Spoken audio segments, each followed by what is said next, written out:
I'm delighted to be here with somebody who's been, well, actually, if I may say, just purely personally, a friend of the New Culture Forum since we very first, began doing our YouTube channel. Lionel Shriver is one of our finest novelists, best-selling as well as critically acclaimed. She broke onto the scene after many years, I think, Lionel, of writing different novels with a particular bestseller called We Need to Talk About Kevin, which was then made into a film. But she's actually written 9 novels, including The Mandibles and so much. Oh, is it more than that? It's more than that. It's at least 15. 15. There you go. You've got some reading to do. Got some reading. Anyway, 14 novels, and basically the latest of which has just come out in paperback, which is why I'm so pleased that she's here tonight. It's called MANIA. It's just come out in paperback. It's over here. And I think it's true to say that Lionel is one of the few, I can think of one other, and that is Michel Houellebecq in France, who actually talks about the kind of issues that we are concerned with. Not just in her column in The Spectator, I don't mean that. I mean the scenarios that she uses for her novels. Lionel, thank you. I wanted to ask you about mania. We live in a time of mania. I know you've been asked this question an awful lot before now, but you have, to make a point, you have invented, as it were, a sort of contagion, a mania for this book, which is essentially not like transphobia or any of the BLM or any of these others. This is called the mental parity movement. Now, it's got the real ring of truth about it. Essentially, people are being prohibited from actually drawing attention to anyone else's intelligence or lack of. Because they're all the same.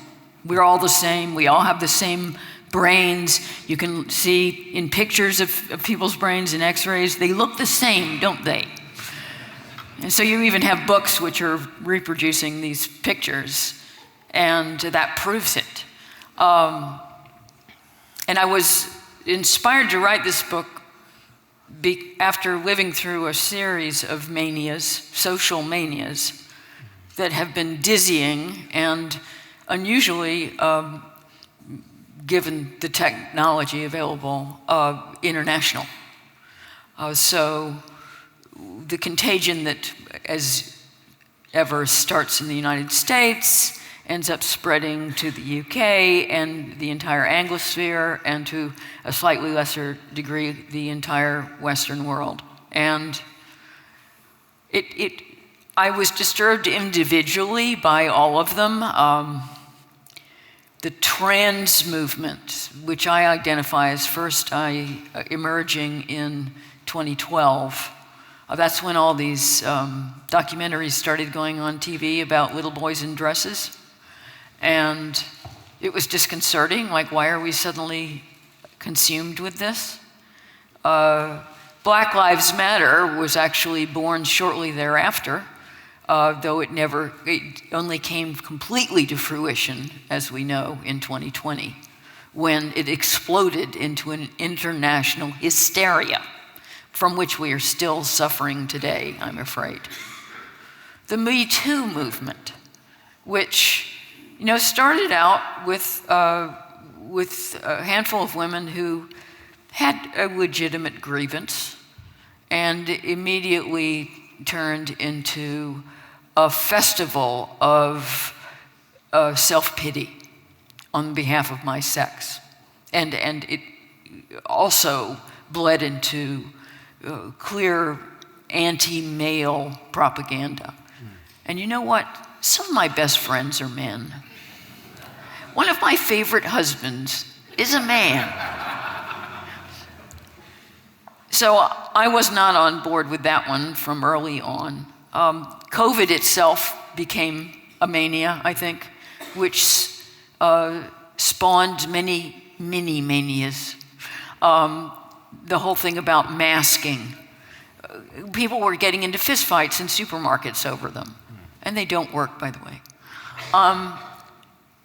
The worry about the disease itself, the vaccine thing, and the polarization over vaccines, the demonization of anyone who wasn't vaccinated, which hit all this kind of these religious harmonics over purity and contamination. And honest to God, I think that the climate change movement is now generously qualifying as a social mania. Mm-hmm. You can tell because you're not allowed to differ, and that is a red flag. A robust, scientific, persuasive scientific theory doesn't worry about someone objecting to it or coming up with conflicting evidence. It's underconfident. Yeah. So I was disturbed by not just all of them as one by one, but the bundle of them makes me just alarmed. First of all, what's next? And second, aren't we dealing with maybe a species-wide vulnerability? Like there's something wrong with us. And I don't think it's necessarily specific to the Western world. I kept this book in the Western world because that's my area of expertise. But I think it's just what people are like. And I think it must have been COVID that really triggered it for me, just this feeling that people will believe anything. And so I instead of taking on one of these manias, I made up my own. Yes. But the thing is, it's so plausible. One can see this mental parity movement. Because in a way, DEI is a kind of part of that, isn't it? It's sort of, it's not about merit. I mean, there's been an attack on merit. Yes, absolutely. And that's one of the reasons I arrived at this mania, because it is right next door to where we already are. And it is responding to an obsession on the left with equality. They're so obsessed with equality that they have to change the word. And now it's equity, which is equality of outcome. And I find this vision of utopia incredibly depressing. I do not want a world in which everyone is the same. And I do not want to perceive all people as equal. I don't want to perceive all civilizations as equal, all cultures as equal. The people I meet individually strike me very differently. That's the world I find fascinating as a fiction writer, not just as a journalist, and also just as a person with aspirations from an early age. I want to live in a world where it is possible to excel. And I am willing to accept the downside, which is that I may fail. And that's what we all do when we have ambitions. We accept the possibility of failure. I believe it is worth the risk. I find the visions of socialism disheartening. There's nothing to do. You don't get rewarded for anything if you do something. It's lifeless. And what is there to do but wait to die? I like a world that is dynamic, where you can do well, where you can in fact do better than other people, which is kind of fun, and that there is risk, because there's vitality in that. And I find the left's leveling that we all have to be the same, and any distinction is suspect. I just think it's anti-life. I mean, on that point, it seems to me that there's one area that, I'm using this as shorthand, the woke, or people who sort of stir up. We always apologize for that word, and then we end up using it anyway. Yes, I mean, exactly. But it seems to me that the one area now left, if it is indeed left, Lionel, is physical beauty. Yes. Oh, that's going too. Right, but the thing is that... They hate physical beauty. Right. It's not fair. Yeah. Can't you see that there might be a time when it's sort of almost illegal not to find some people attractive? Well, I think we live in that world already. It is politically unacceptable to regard people with a slender figure as more attractive to someone with an ample figure. Is that good enough? Yeah. A generous figure. Yeah. And all this stuff of shoving up adverts and down our, I was going to say in our face, I think down our throats is better. And we're being challenged. These people who are ample, the message is these people are beautiful. These people are beautiful to you. You may not find them beautiful. And if you think they're not beautiful, then you are morally suspect. And it's interesting because it's just one level in which people are completely immune to being brainwashed. Yes. You know? Yes. Sorry, this person doesn't get me off. But the thing is, it also, the whole point with physical beauty is it goes against, you cannot, it's undeniable. You know, it's just there. You know, you can't almost help it, whether, you know, you want it or not, it's there. And that must pose problems for people who are just intent on treating everyone as being equal. Lionel, I do have to ask you, actually, I can't think of anyone else that actually takes on these issues. This isn't just being ingratiating with you. I can't think of anyone else. Well, I can't either. Right, I was going to ask you, who would you recommend to read? I mean, the thing is that, you know, I can't think of anyone who would talk about the MANIA, or for example, about the healthcare system as you've done, or, you know, whatever else it obesity. Might be. Obesity with your, yes. And I mean, so who else, when you look at Waterstones and you go in and you see buy one, get one free or whatever it is, you sort of think, well, I know what I'm going to get with these people. Mm-hmm. I mean, I actually cannot explain why I occupy such an isolated position. I think I am one of the only fiction writers writing in English who is, well, I think we'd have to categorize me by now as a little right of center. Well, you laugh, but I grew up a liberal Democrat in the United States, and I haven't really changed my mind on much, and now I'm right of center. In fact, a lot of people think that I'm a hard right, right-wing lunatic, because the yardstick has just moved all the way over here. But I find it astonishing that I don't have more company. I don't understand why the arts in general have been so conformist. I mean, this is a book most of all about conformity.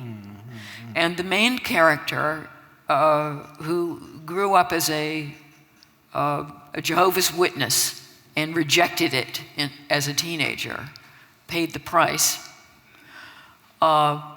She is oddly immune to this new ideology. She has always noticed that some people are smarter than other people. We all have. And then suddenly you pretend that you've never noticed that and it was all a lie and you defy your own perception. Yeah.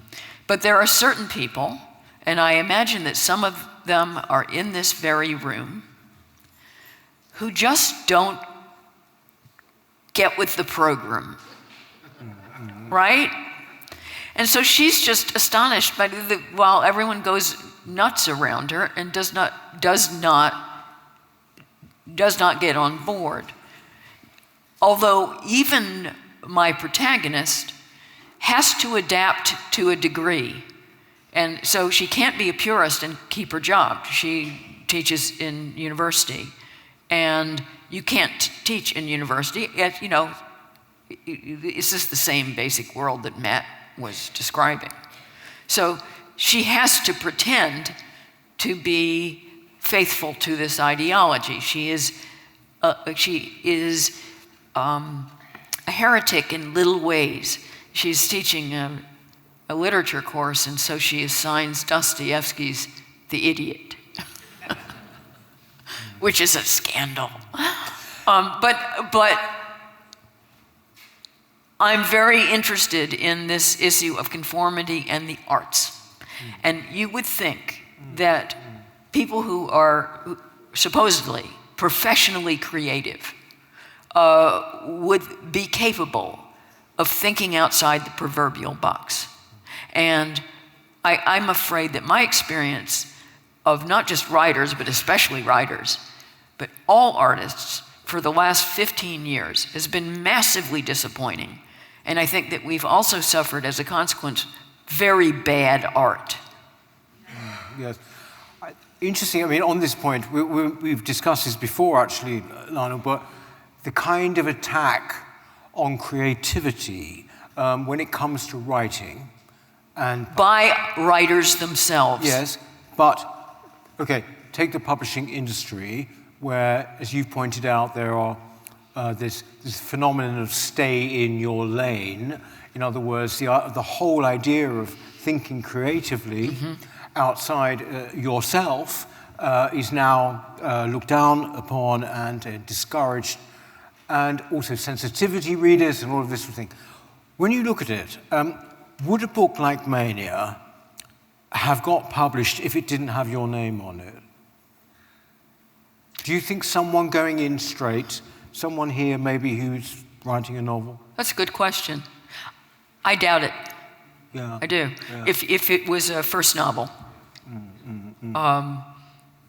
I think it's very difficult to, unless you go to these couple of tiny publishers that have identified themselves as open to more conservative writing. If you go to most mainstream publishers, the ideological prejudice is fantastic. And they're also very nervous, they're still very nervous about taking on books that their younger staff is going to object to. I've frankly been astonished that the younger staff at HarperCollins has never boycotted working on my novels. I'm a little insulted. On that point, actually, now we're going to open it up, if it's okay with you, Lionel, to the floor. And I'm sure there'll be questions. In fact, yes, there's a gentleman there at the back there. Could you just we want to get as many people in as possible, sir. So, yeah, thank you. Hello, Lionel. Thank you very much for your book, which I've read. I just wanted to ask a quick question about one of the characters, who's what we might call a go-along to get along, someone who will make a success of their life, or try to, regardless of what the prevailing conditions are, because they have lots of ambition, but not held back by convictions or principles, as some of us might be. And my question is, do you think those people are in a majority, and that they always have been? Because they seem to represent the danger that you describe in your book. You're talking about Emery. Yes. Okay.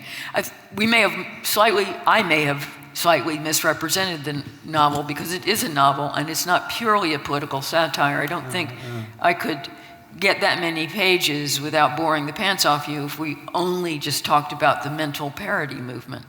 So what's central to the novel is not just what happens to my protagonist when she finally rebels, but it's about a friendship between two women who've known each other since high school. And there's a subtle hierarchical quality to this friendship, and that's not uncommon with friendships. Emery is one of those people who always knows what to say. She's very stylish. Everyone likes her, and she's ambitious. So when this mental parody thing comes along, she is going to use it to her advantage. instead of resisting, she's always wanted to be on TV as a commentator. She mouths the tenets of this new religion, and that is to her considerable advantage. Now, that's an interesting question, whether or not we're just surrounded by these people. I think we are, but I think what happens eventually, and this does happen in the book, I don't want any spoilers, but people who imitate or repeat a position that they don't entirely embrace, once they do it often enough, they do end up believing it. Yeah. They do. It's too much energy to keep a Chinese wall in your own head. It just doesn't work. And so most of these people who are mouthing woke shibboleths have bought in. You know, it's almost impossible not to. Yeah. However, if the primary motivation was deep down inside expedience, it's good for me, when something else comes along, or you're not supposed to think this anymore, they don't have any trouble switching gears, and they'll believe something else tomorrow. In fact, actually, you make the point, you have made the point before, that the people who have benefited most from, for example, the revolution of the past 5 years, are the brighter people who kind of clock it early and see which side their bread is buttered. Yes. In fact, in MANIA, the first contingent to get on board with this mental parity movement are the intellectuals. And you would think they would be the last people to be on board because they have everything to lose. But they know which way the wind is blowing. That's, you know, they have a certain canniness. And so they are leading the charge. The gentleman over there, yeah. Can you speak up? Yep. Yeah. God. Sorry. I wrote a book myself back in 2010 based on a blog that I wrote.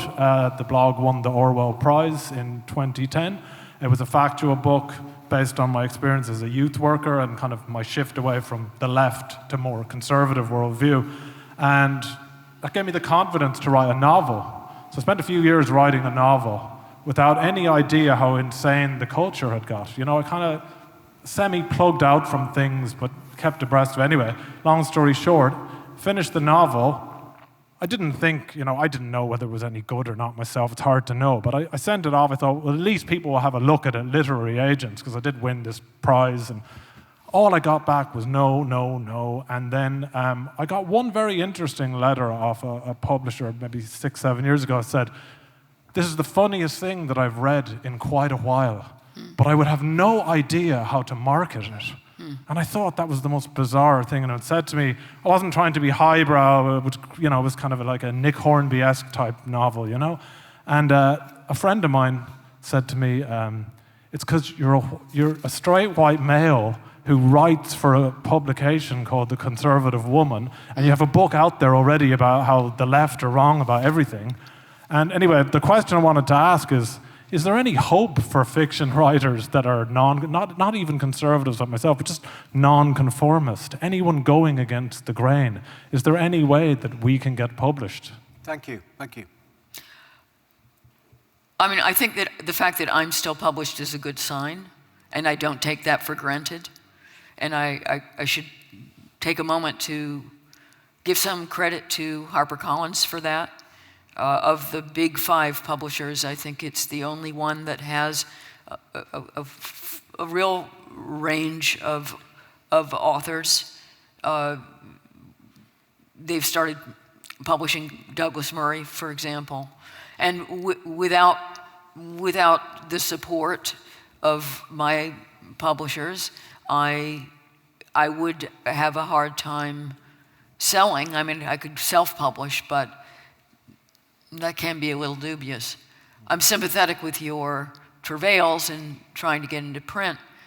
I am very disturbed by this active prejudice against white male writers, especially straight white male writers.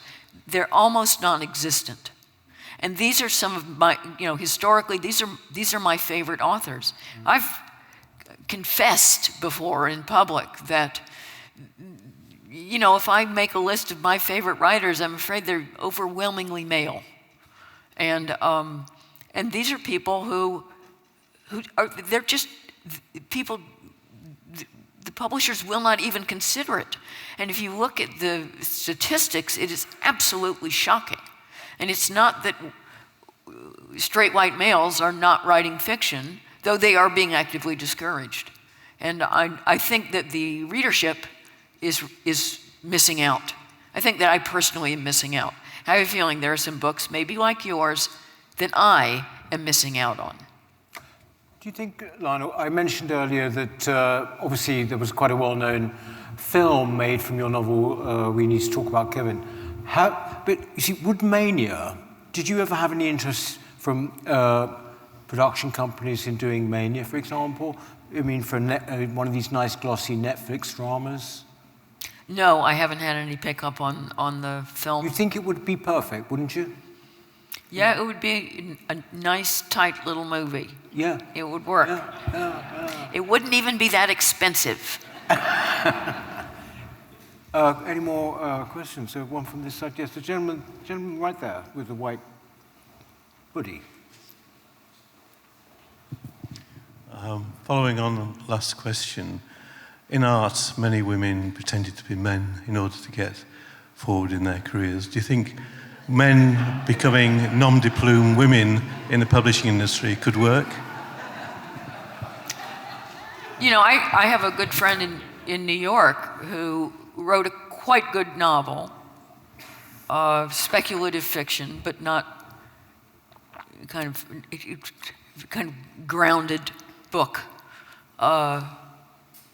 I put him in touch with all the contacts I have in publishing. He published with initials. There's no identifying his sex, but maybe they see through this, right? Maybe that's a little trick they've seen before. I would not blame any male author right now to take on a female nom de plume. In fact, that's probably the first thing I'd suggest. Do you think, by the way, Nigel, sorry.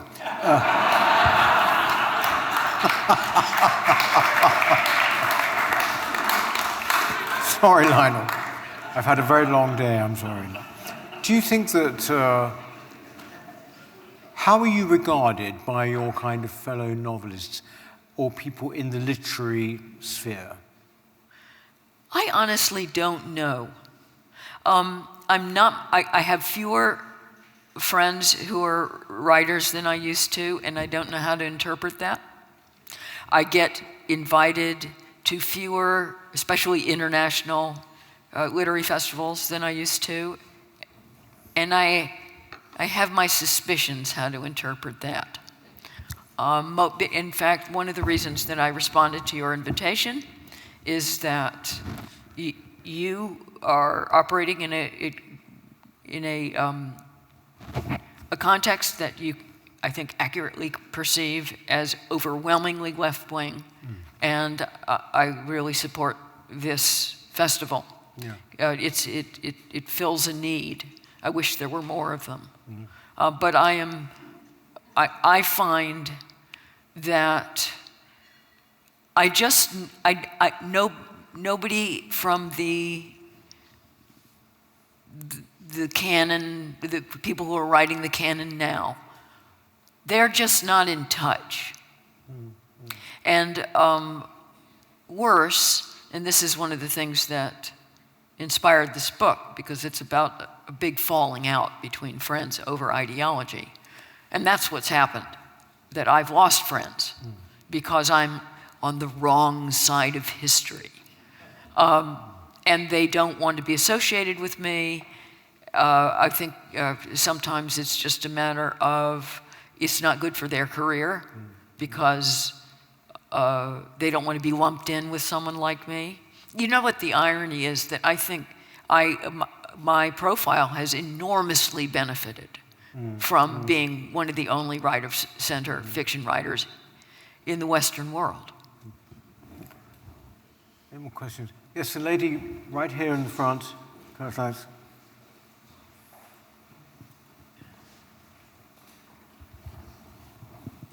Sorry to move you on to the subject of Trump and politics, but would you say that Trump is the new mania?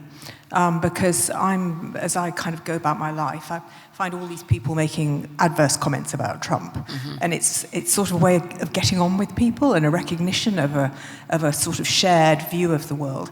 And I wonder, I'd be interested in your view, to what extent you think that that's genuine in terms of a population, and to what extent is it about a mania? That's probably is a mania. I mean, there's a mania on both sides of this one, actually, because if you full on Trump,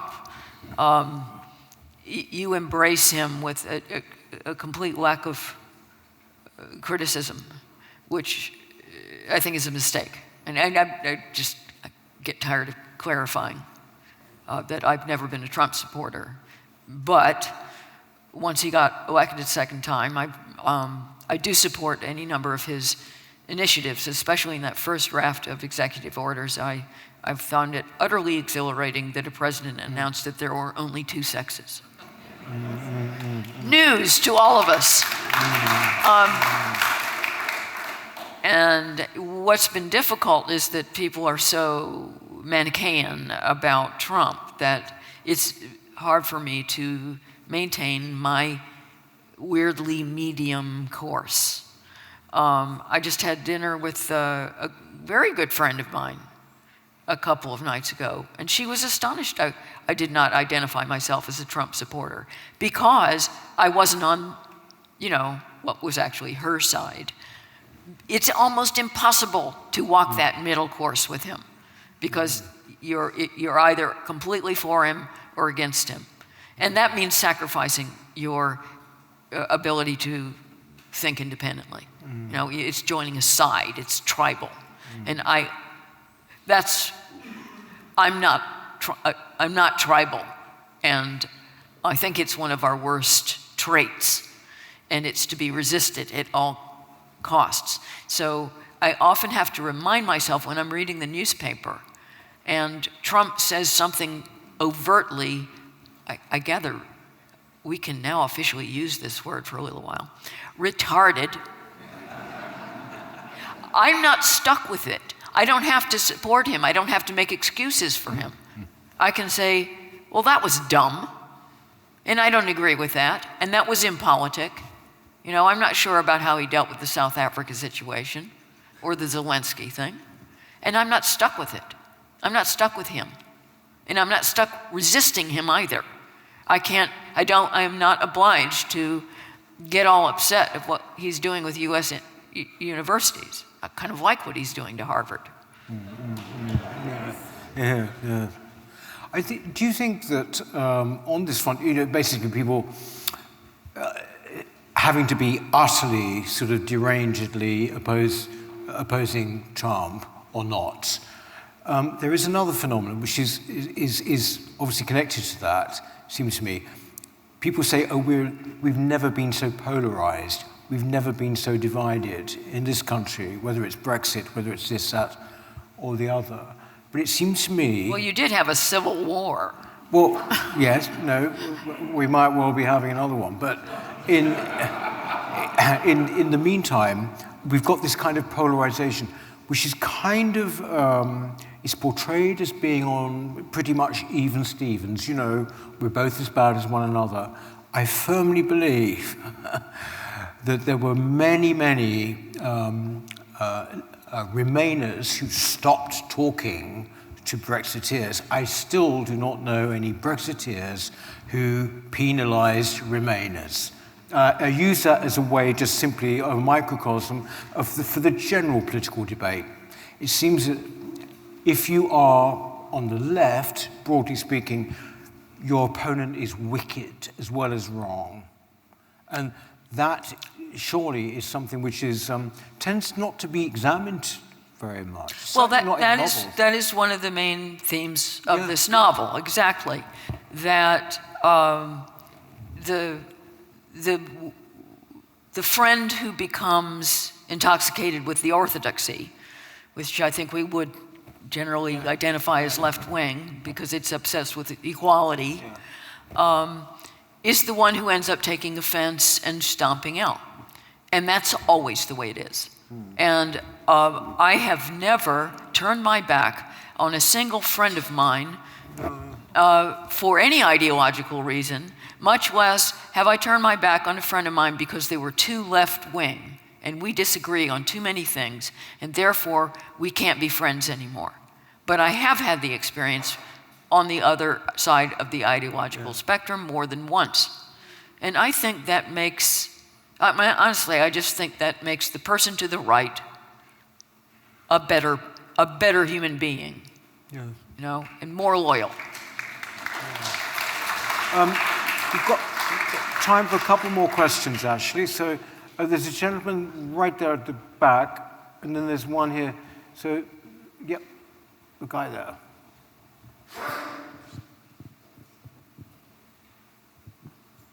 Hi, thanks, Lionel. You mentioned, or made brief reference to DEI and equity being a redistributive thing. There was a novel in 1961, published in 1961, called Harrison Bergeron, you might be familiar with, written by Carl Vonnegut. And essentially it envisages this dystopian future, I think set in 2081 or something, where you've got some 262nd Amendment to the United States Constitution, or whatever it is, that appoints a handicapped general, and the handicapped general's role is to ensure that anyone who's too attractive has to wear ugly face masks, that people who are too intelligent have earpieces inserted, transmitting disruptive noises so they can't think, and people who are too strong have weights lifting them down. And that, I just thought I'd mention that as quite interesting. But one other thing I was going to just say, not as a criticism, but I felt you may have been conflating the drive for equality with sameness, and I don't think they're quite the same, because one is a value system. Obviously, you can be, men and women are different, biologically and mentally and so forth. That doesn't mean to say they're not equal. I just thought that was something I don't think it was intentional, but I think something that needed clarification.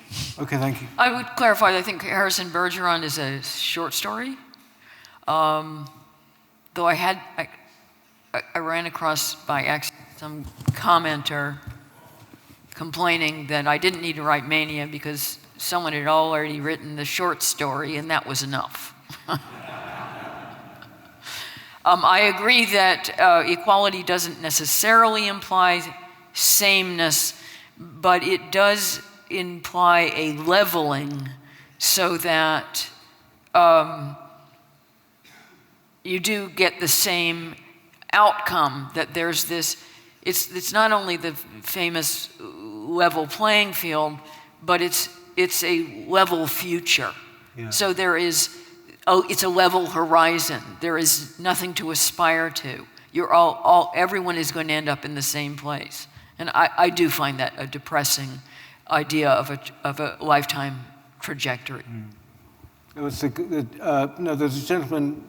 Where was it? That's right. That's it. That's the one. Yeah, thank you.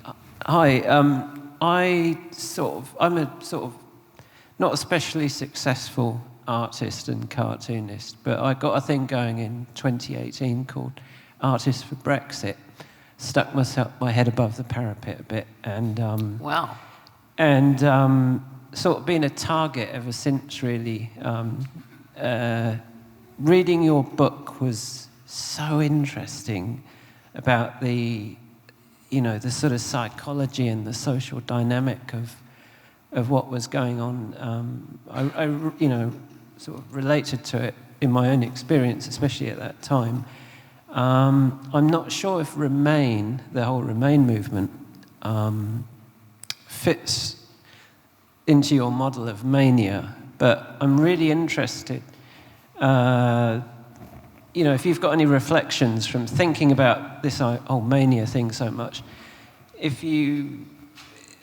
how you thought about the Remain movement in those sorts of terms. I'd say it's got some characteristics of a social mania in that I lived through the whole Brexit thing, and none of my friends supported Brexit, with one exception. Thank you, Katie. But, I'm sorry, what was the question? I suppose you've spoken about the mania in terms of the sort of trends Remainers. and Okay. this, that, and the other, but I haven't heard you speak about it in terms of the Remain movement. Yeah, and well, yet your novel really made me think about that. It was my impression that the Remainers, and they were, Remainers were absolutely rabid, right? I don't think that before the referendum they cared very much about the European Union. That's what was weird. Suddenly the EU was the most important thing in their whole lives, and they loved the EU more than any other entity in the world.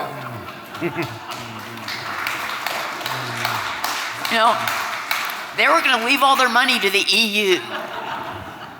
And it came out of nowhere. And this is just a supranational organization peopled by spoilt bureaucrats who are completely unaccountable. And maybe if it's fundamentally a dry opinion, right? So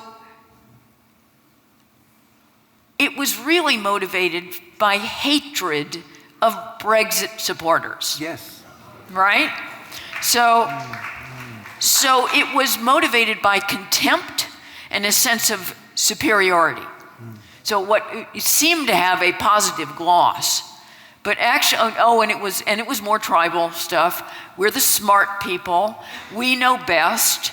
We have a sense of sophistication. We enjoy a sense of membership in a larger community, and we're well educated. And these people are animals. And I think it was really fun for them. But it was also exasperating because the animals are supposed to lose. So it was a fascinating time, and you're right. I mean, there were definitely elements of social mania. And I think the Brexit supporters had brought real passion to the vote. And it was originally more emotional, but there did have there was a real dislike for the EU, but there was a sense of a positive future, right? That it could be better, it can be different. There's even an element to that in the Trump vote, an optimism that that democracy works and you can change something. And from the Remainers' viewpoint, my feeling was that it was very negative and vicious. I think it's actually been written about, actually. I mean, the level of contempt for working class people. Yes. You see it now in the debate with immigration. It's the same thing. Also... Guess what my next book is about? You heard it here first. Lionel, thank you so much for tonight. Thank you very, very much. Thank you.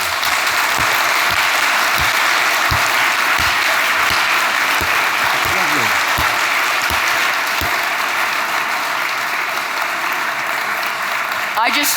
I just want to say one thing. I have been a supporter of the New Culture Forum since its very beginnings. And every time I have a conversation with Peter, I feel energized. And I'm really delighted to see the forum go from strength to strength. And I use his podcasts for my exercise routine almost every night.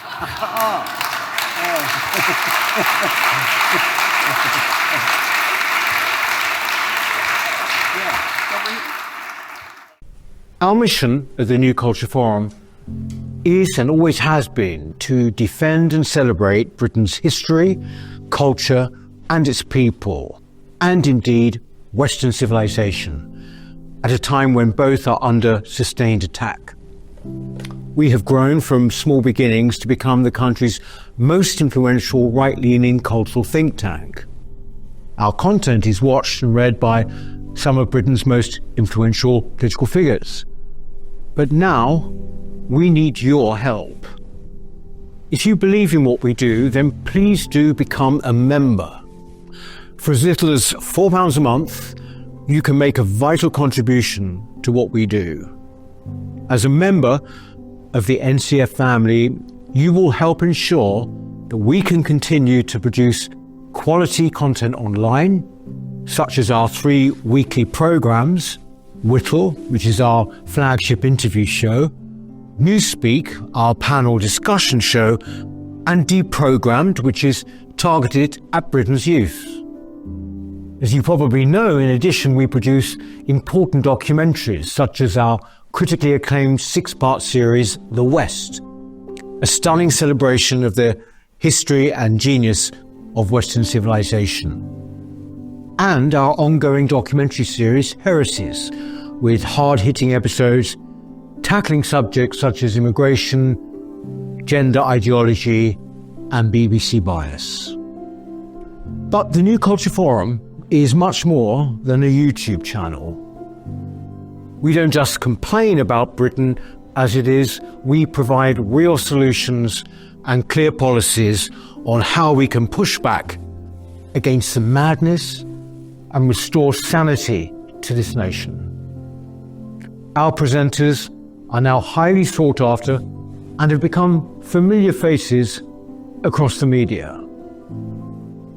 Our prestigious annual Smith Lecture and our regional and indeed national conferences have attracted world-class speakers.